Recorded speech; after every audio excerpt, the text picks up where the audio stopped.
Let's split up here. I'm going to check on what's happening with the Spina. You know how it is.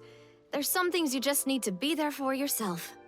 You still have energy for that, Navia? Paimon's already beat!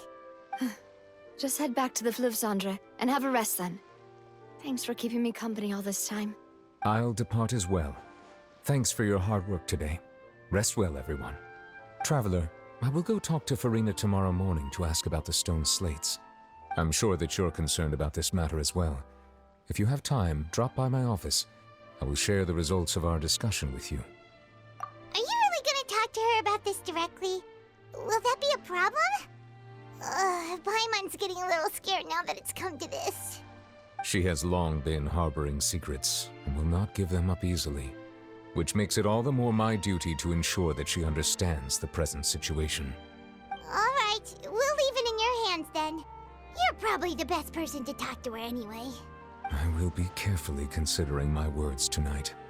Traveler, Paimon, our safe house at the Fluvsandre is always open to you as ever, so please don't think you're an imposition. All right, I'll be on my way then.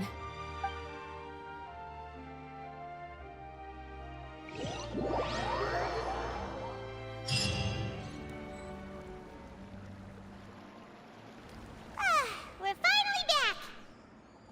Welcome back. We've got a special menu prepared for you two tonight. Yay! And there's good food too! Navi, no, the boss is the best. Ooh, desserts! Nice, these are all Paimon's! Paimon's already starting to forget what happened today. Oh, that voice.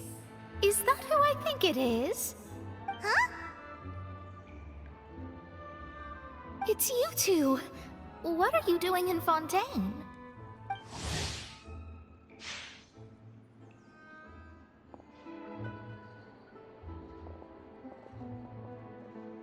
Mona?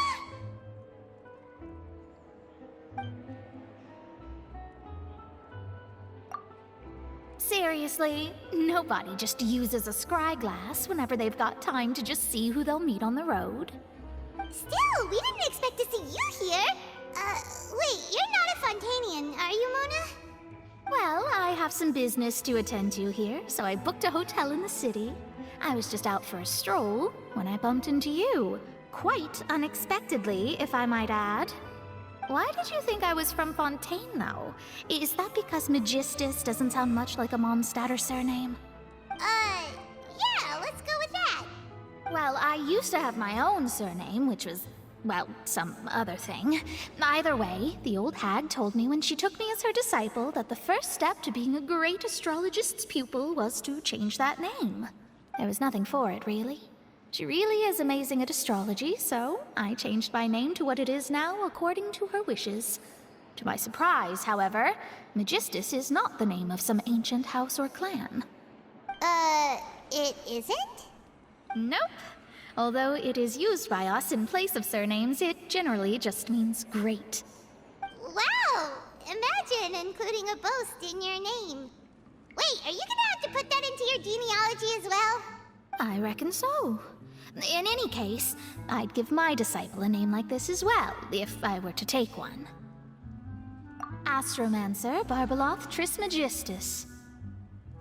Whoa, that's a long one. Does it also mean great or something? My name means Mona the Great Astrologist. As for the old hag, hers is, in plain speech, the thrice as great Scholar of the Stars. Just take it as a title specific to astrologists. Thrice as great? That's so petty. I know, right? That's just how she is. She used to call herself Magistus, actually, but when she took me in, she changed her name to Trismegistus. Talk about excessive. Magistus is thus the calling card of our school, so to speak, which makes it about the same as a surname. It's all right if you don't get it. You can look into it further should you need to study astrology more deeply. That sounds terrible! But anyway, you're not Fontainian, are you, Mona? You're from Mondstadt, right? Well, I was born in Mondstadt, yes. My parents migrated to Dorman Port, and I traveled with the old hag for a while, after which I settled down in Mondstadt City. Oh, that's a good thing then. At least we know you won't be dissolved by Fontaine's waters. Speaking of that, I'm sure you're aware that a bunch of things have happened here in Fontaine, right? I know you're not a local, but I'd avoid getting too close to any water that looks strange all the same. There's something ominous about it. Well, the water, I mean. That was the main reason, yes. Just a while back, the Steambird invited me to take part in a panel and speak about the circulation of the prophecy as an astrologist. The invitation was sent quite early on. I don't think anyone expected Fontaine to be in this much trouble. What do you make of that prophecy, Mona? Just tell us what you think as an astrologist. Your word would go a long way to make things more certain and less scary. What I can tell you is that I'm an astrologist, and that this prophecy concerns the fate of Fontaine, even that of all Tevat. Ascertaining this is akin to reading the fortune of the whole world. I'm afraid that this is not something that just anyone can do. If I could do it, you would no longer call me an astrologist, but a visionary. But on the flip side, the prophecy is so huge and powerful that it must surely come from a powerful visionary. Its contents involve the fate of the world. Disregarding it would be a mistake. A visionary? Sounds really powerful and all, but does such a person really exist? Of course. The old hag could do it, and I'd bet there are others amongst those Hexenzirkel colleagues of hers who could do something similar. Huh? Are you sure? All right, I'll help you. It isn't often that I see you with such a serious look on your face. I'll tell you once I hear back from her. Thanks, Mona! You're amazing as always! Oh, well, this is something only I can do after all. So yes, your praises are quite welcome. That's the greatest of astrologists for you! Of all the people we know, you know the star's the best! Indeed, indeed. That's the spirit. Oh, sorry. I came to see what all the commotion was about. If there's anything you need, do not hesitate to inform the Spina di Rosula. Oh, whoops.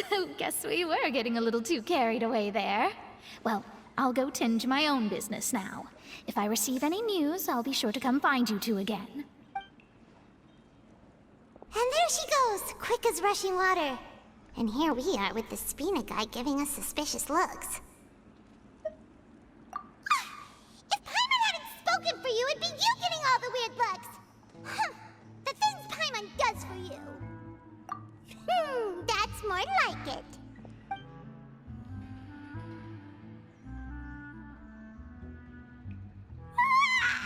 Good morning. To be honest, Paimon's still feeling kind of sleepy. But it's time to get up, Traveler. We agreed to go see Neuvillette, so let's pack it up and get going.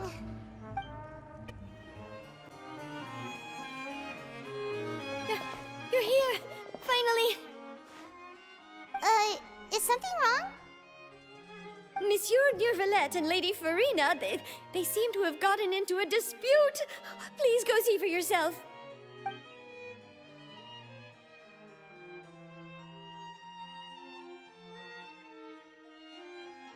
Like I said, I've already explained everything.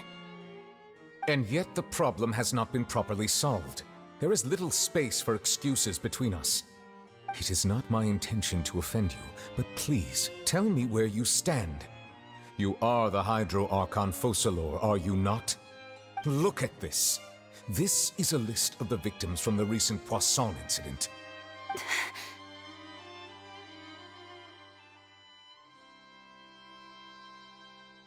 You mean... they're all...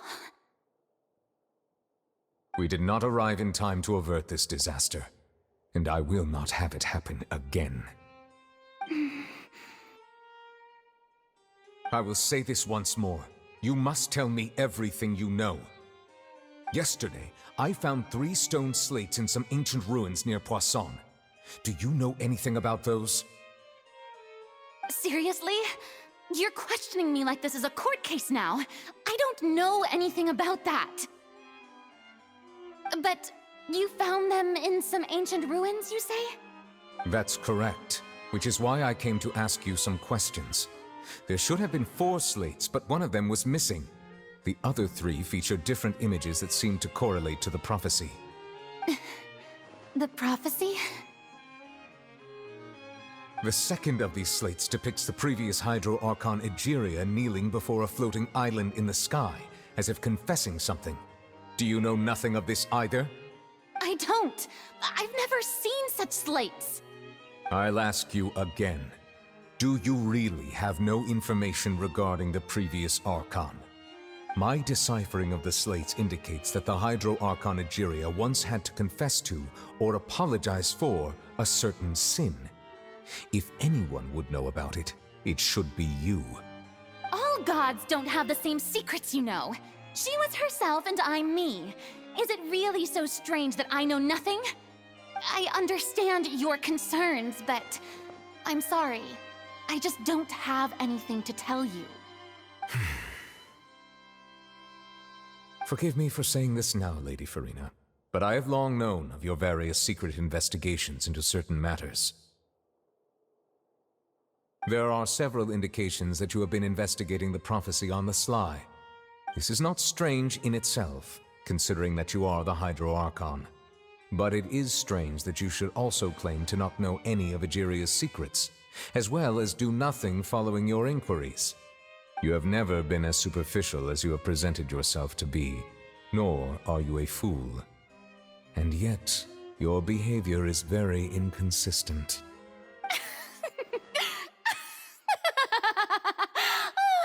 So you've been watching me all this time, have you? I didn't think you were that type. You... Well, since you know about my secret investigations, then you should know I'm actually working to take care of it.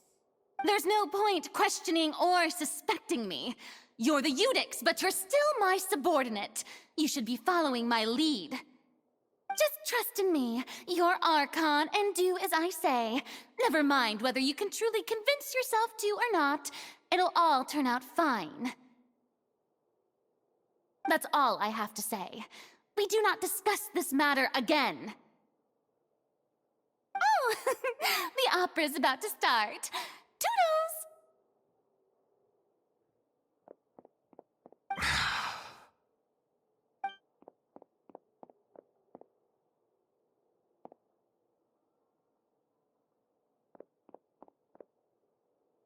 Did Farina not notice us standing by the door?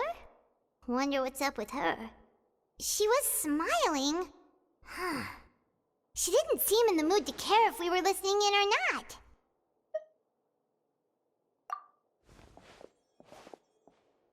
I assume you've been outside for a while now? Oh! You noticed! Seems Farina didn't even realize we were here. She was in a great panic, though I cannot discern the reason.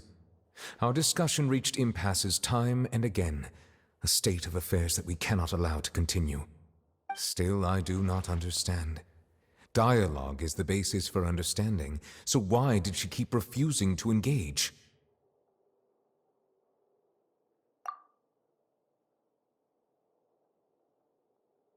Everyone in her inner circle has noticed that she is hiding some secret. The issue is her attitude. I fear that she will not reveal anything unless absolutely forced to. We may have to create a situation in which she will have no choice but to speak. Oh? Like what? Normally, people will only reveal the truth when standing trial. Perhaps we must have the Hydro Archon experience just such a scenario. But Farina's seen so many trials, and she's really good at dodging questions. How do we make sure that she won't just slip away at the first chance she gets? We will need to consider this thoroughly, join forces with various parties, and then do what we can. If at all possible, I would prefer to recuse myself from this affair, but we must prevent the prophecy from coming to pass. This may be cruel to her, but all Fontaine is in crisis.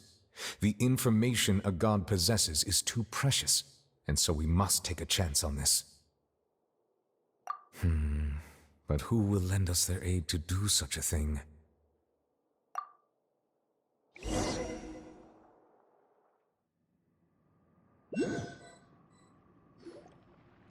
Well, that's everyone, huh? Speaking of which, it was pretty smart of you to think of hiding here. Poisson was just involved in a disaster, so it's presently devoid of people. That naturally makes it the best choice. And here you are drinking tea like it's the most natural thing in the world, huh? That's what family should do. Sit and enjoy a leisurely time together. It's nice to enjoy tea here, you know? Care for a cup? Lend me your ears, everyone. Or perhaps one of you might like to start us off. How about you, friend? Me?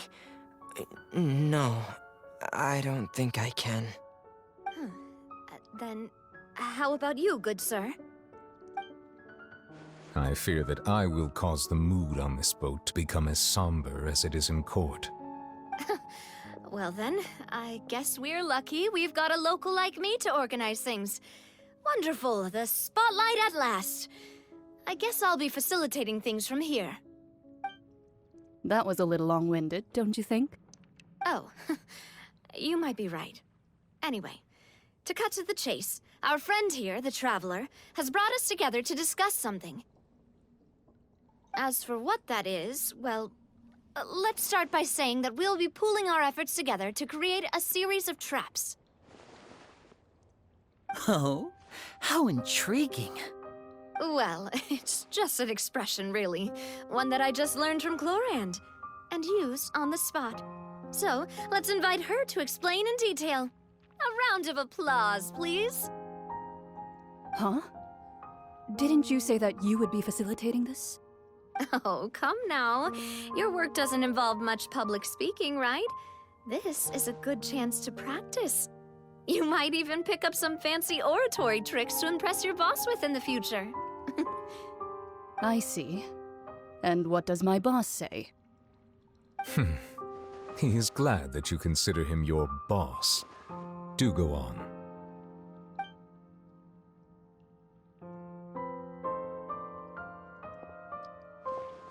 In that case, do any of you have experience hunting?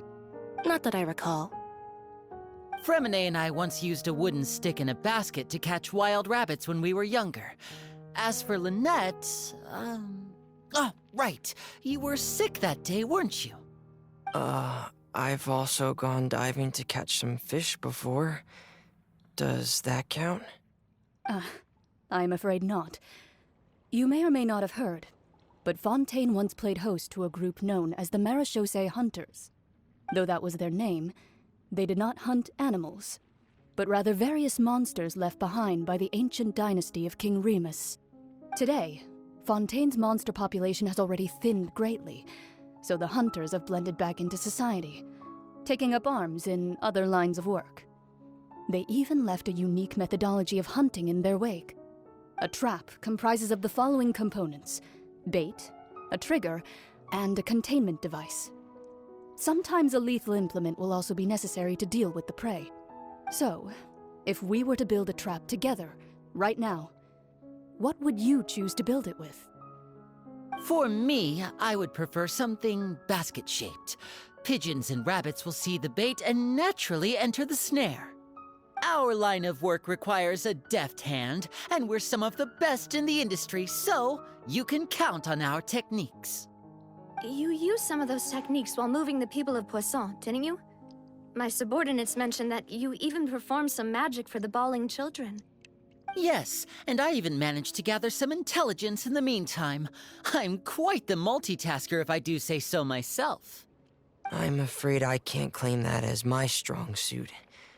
I prefer more stable methods, like placing bait in the water and waiting for the fish to come within reach. That's the kind of method I would count on. Calm and steady. Exactly the kind of person who would catch loads of fish. And I can be their assistant. With discretion, I'm sure. I'd probably use some sort of mechanical animal. Papa once bought me some small clockwork squirrels, mice, and such. When placed in the forest, they can attract others of their kind. I remember that you liked those too, didn't you? I did. And that would be a good way to go about it. If they're realistic enough, animals of the same kind will follow them all the way to the trap. What about you, Monsieur Neuvillette? I fear I do not have any related experience. That makes sense. You usually solve problems directly, without the use of any such tricks. But I do have one more question for you, Monsieur. If we were to create a trap now, how would you design it? I would like for it to be effective, but bring no harm to the prey. A more gentle trap would be ideal. Kind, as always. However, our intention doesn't necessarily change the containment device and the type of implement we need. If we wanted to kill the prey in one strike, we would need a powerful implement. However, that also goes for prey that must be captured and safely contained. Wait, why's that? Only a hunter who's a true expert at subduing their prey can snare it without harming it. The line that divides life and death is often exceedingly thin. So are we going hunting together? Huh. We hadn't thought of seeing ourselves as hunters. It kinda works, but maybe it's still not the best metaphor. If our means of capturing and dealing with our prey is to put them on trial, then the hunting metaphor is actually quite accurate. But we shall require much more courage than any hunter to judge a god, a being whose seat is an exalted throne. Oh, so that's what's going on. Sounds very interesting.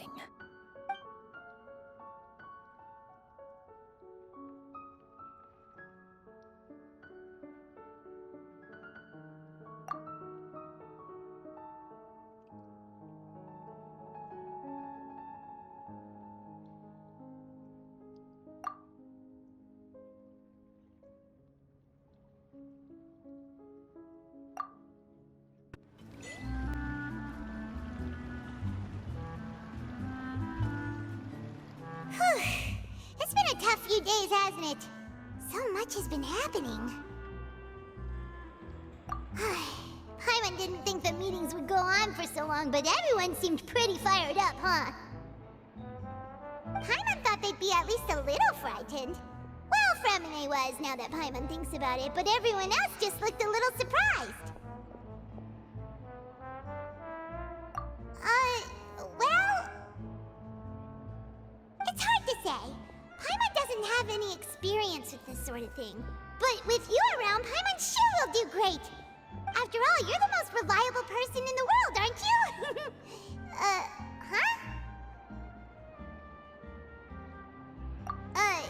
Did you just pour some tea? Paimon didn't notice you doing that at all. Then what's that? Paimon's never seen that cup before. Don't be frightened. I'm just joining you two for tea. I merely refrained from saying anything till now. Who's that voice? But there's no one here. Aw, have you forgotten me already? Wait, you are familiar. You're the voice we heard from the sky in Sumeru. The voice from the sky, I fear that description is wrong. Though, not completely wrong. You're feeling lost now, just as you were feeling previously. I sensed that confusion and thus came to you. Guiding people is an irresistible hobby of mine, after all. Consider me a passerby, just accepting a commission from my friend's disciple on a whim. The prophecy. Yes, what has been prophesied will be fulfilled. You may view such things as the history of the future. What? Then is there any way we can stop it? I believe you have witnessed a failed attempt with your own eyes. Can everything in Tevat so easily be changed? So you've caught on. Just as prophecies are usually only the future as seen from the perspectives of the gods, could things be happening in hidden corners where the gods' gaze does not fall? Are the things that you shall see different from the fate that the gods perceive?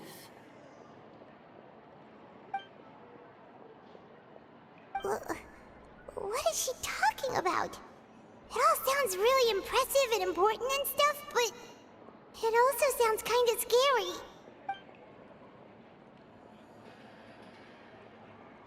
I believe that you understand, right? Some things are insignificant, but others you must reach out to change. Ultimately, fate shall serve as your only guide, no matter what will happen in Tevat's future. All you need to do is to play your part. This was good tea, by the way. Thank you for your hospitality. Well, that'll be all for today. The voice. It's gone.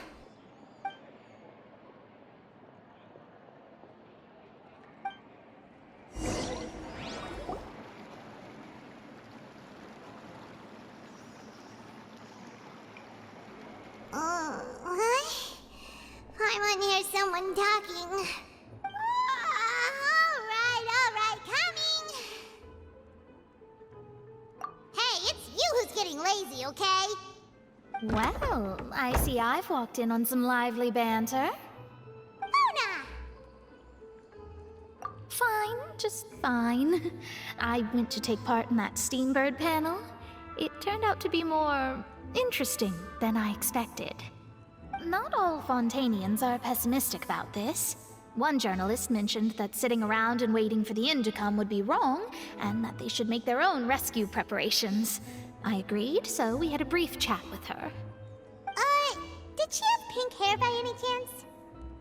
Why, yes, it was Charlotte. I assume you've heard of her, no? That daredevil journalist? I'm in full support of her view. Prophecies are very important, but how can people allow their lives to be commandeered by just a few words? That's right! Paimon's glad to hear something sensible for once. Ah, yes. About what we had discussed before. I did try, but I'm afraid I couldn't reach the old hag. I'll try again tonight, but I wouldn't get your hopes up. Huh?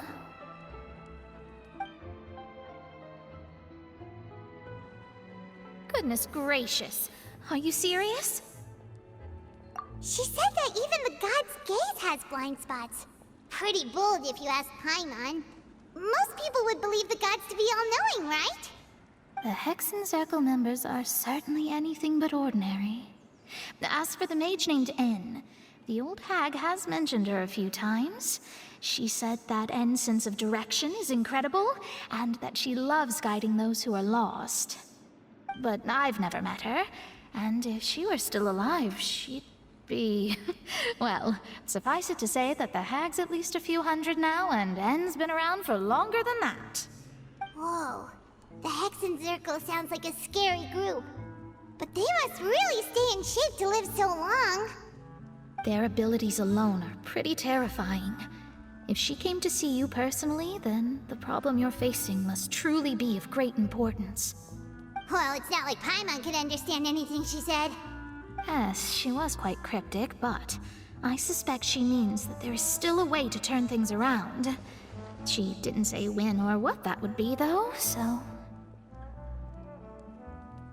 perhaps it is something that you cannot know right now.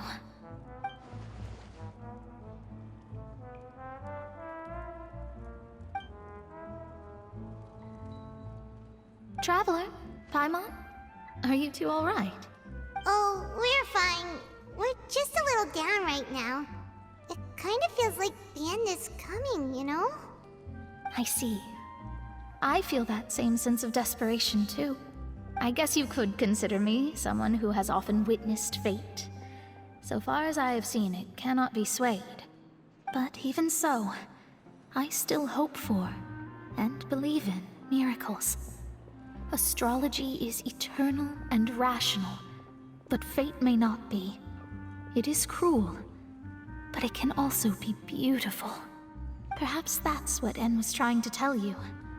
Not to lose heart, and to believe that what you are seeing playing out before you is not yet set in stone. I did originally think of steering clear of all this, but I couldn't. Even if this is all futile, I still wish to help everyone. If we don't struggle to the last, then how can we face the end when it comes? Huh. You do have a point. There I go, talking about astrological principles again. Sorry about that. The moment I start talking about work-related stuff. I need to get going. It was worth trying to comfort you, even if only a little. I believe that you'll help those who are struggling in the same way I did. I suppose that might be why we always seem to meet by coincidence. Paimon feels kinda moved by what Mona said. But also kinda sad, too. Hey, Traveler. Paimon suddenly feels like going outside for a walk. Let's go. Huh? Our names are written in this newspaper. What's going on? Let Paimon see! The underwater stronghold, the Fortress of Meripede, has continued in its noble autonomy, but that does not mean that others cannot interact with it. My recent attempts to enter the fortress bore little fruit. Huh. Guess Charlotte still hasn't given up on that. Thus, did an Outlander friend become the focus of this report, a blonde adventurer with their white fairy legends trailing in their wake. It is said that this mysterious traveler once visited the underwater fortress. So while the fortress's interior remains a mystery behind closed doors, do not fear, for the tales of the traveler contain surprises in spades. Journalist Charlotte's biggest scoop yet, the Traveler's Trail, World Walker. Huh. Charlotte took so many awesome photos of us and we never even noticed her. She hasn't been able to get a hold of anything at the fortress, so since we're easier to find, she's using us as the subject matter instead? Ugh, seriously? Well, fine. Those headlines and photos do look cool, so Paimon will forgive her this time.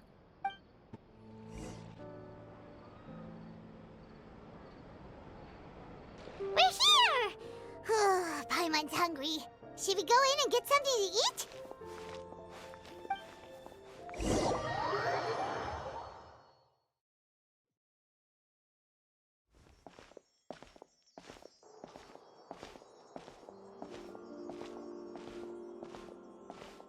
Hey, quick! Look! That's the limited edition, only 16 slices a day cake! It was so delicious the last time we tried it! Despite the tense situation we were in, let's give it another go. Paimon's sure it'll be great! One slice of cake, please. Someone showed up after all! Oh, wait, you're the one from the Palais Mermonia.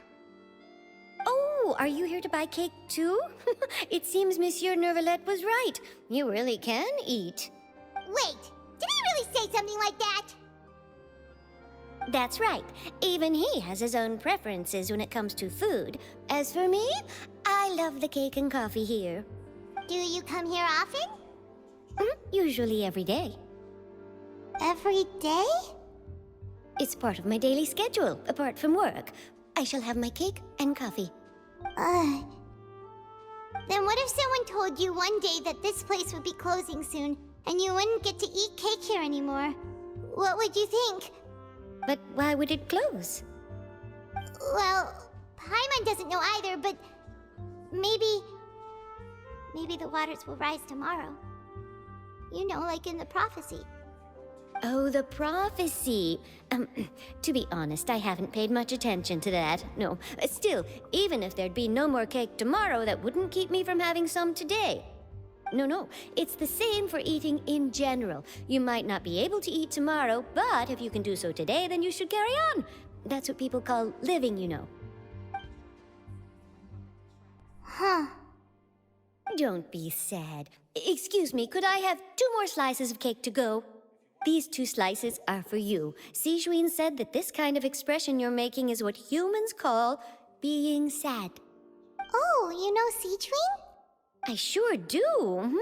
She was born before me, and she sometimes comes to the surface to teach us things about humans. She said that humans are creatures that are saddened easily, yes, and you can only lift their spirits by feeding them delicious food. So please try the cakes here. I've got something else to do, so I'll be going now. You two try to stay in a good mood after eating, all right? Bye.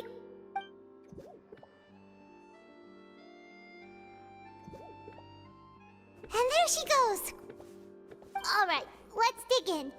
Paimon's sure this cake will be delicious.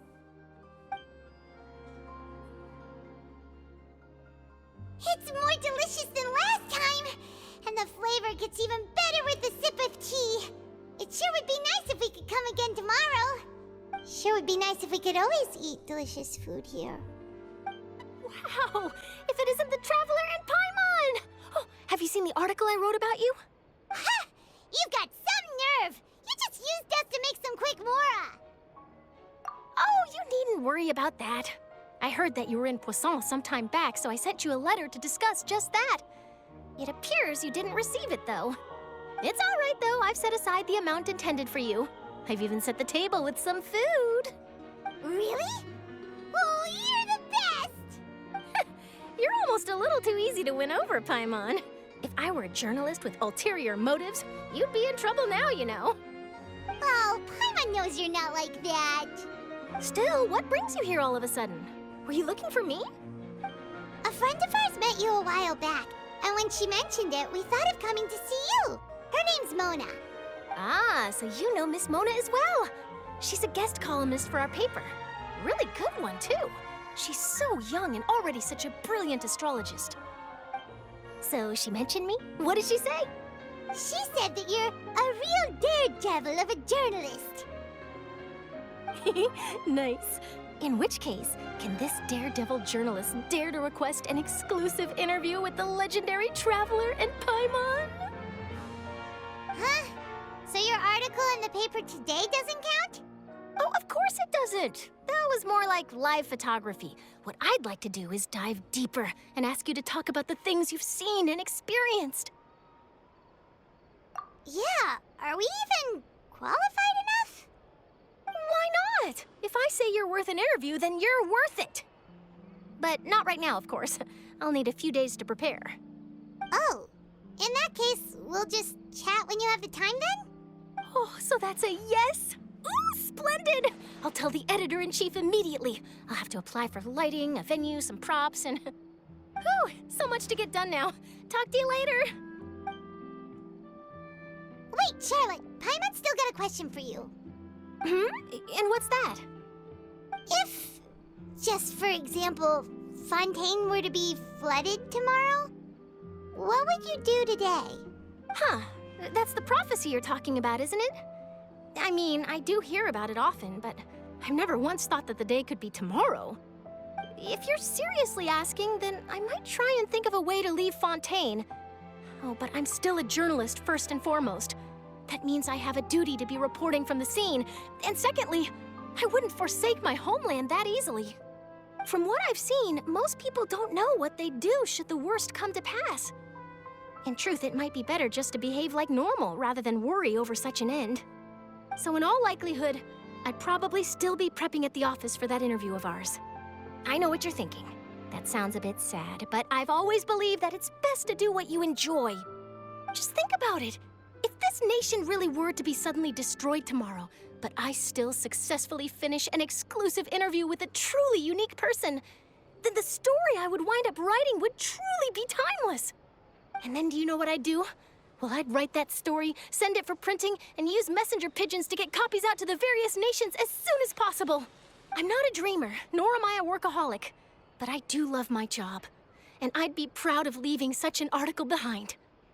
I guess you could say that I was born to be a journalist. But anyway, that's my answer. And on that note, I'll get back to my preparations. That's so nice. All of a sudden, Paimon actually kinda envies her.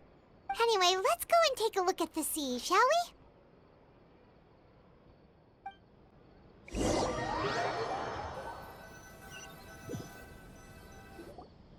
The sea breeze and scenery can be a pretty soothing combo, huh? Paimon's been been thinking. If it wasn't Fontaine, but all of Tevat that would be destroyed tomorrow, where would we go and what would we do? No, Paimon should ask, if you could choose, what would you like to do?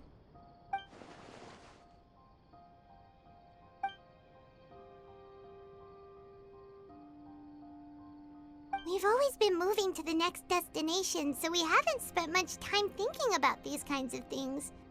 We didn't have to either, with us always being on the road and whatnot. You mean, still traveling? Huh. Wait, isn't that what we've always been doing?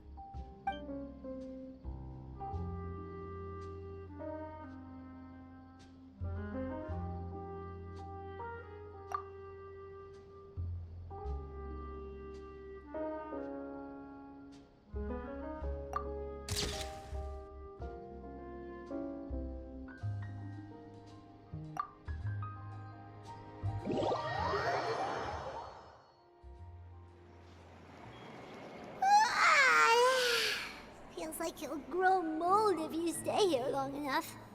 But it's still better than the Fortress of Mirapede, that's for sure. It's not only damp there, but salty too. Ah, so the two of you are still here. Wonderful. Oh, you're from the Palais Mermonia, aren't you? Yes, I'm Isadora. Monsieur Nervillet sent me to look for you two before. I heard that afterward you went to the Fortress of Meropide. Not at all. I'm well aware that you're friends of his. Actually, I'm here to pass along a message from him. Yes, inside the Opera House. The Maréchaussée Phantom has declared the incident a small-scale riot. A riot? Well, that said, I don't personally think it was that serious. Lady Farina was watching a performance at the Opera House, and while she was resting during an intermission, some other audience members suddenly started harassing her, loudly accusing her of doing nothing about the prophecy crisis. And before she could respond, others started to join in. The crowd continued to grow, and protests against the Hydro Archon started to break out. So people have started to put the blame on Farina. Guess they finally found an outlet for the pressure they've been under due to the prophecy. I agree. People will naturally rely on gods, as is customary. But the moment people feel threatened, gods are also the first to be blamed. So what happened after that? Is Farina okay? Seeing that the situation was spiraling out of control and that further argument was pointless, she claimed that she'd gotten tired of this and left in a hurry. The Maréchaussée Phantom had their hands full maintaining order and did not catch where Lady Farina had gone. Only when things had stabilized did we realize that she had gone missing. So, you mean she's still missing? That's right. The Maréchaussée has dispatched many people to search for her, but we don't have any leads yet. That said, I don't think there's much to worry about. She is a god after all. Even if she were to fall into the hands of rioters, what could ordinary people do to her? Good. Monsieur Nervillet sent me to tell you about the situation, but he didn't say anything else. Don't worry, this is more than enough to go on. Thanks for keeping us informed. Ah, is that so? Well, all right then. In that case, you two take care. I'll be heading back to the Palais now.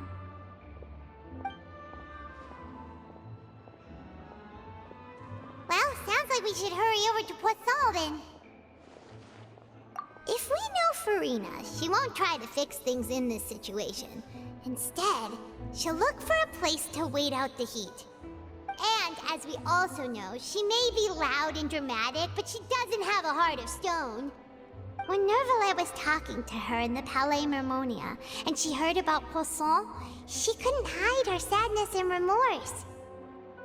It would be hard for her to ignore being accused by the public today. Paimon thinks Farina's probably taken the opportunity to slip away to Poisson and try to relieve the sense of guilt that she's feeling. Huh. Well, what do you think? Paimon knows the answer, of course, but Paimon can do the analysis to back it up, too. Cool, huh? In that case, there's not a moment to lose.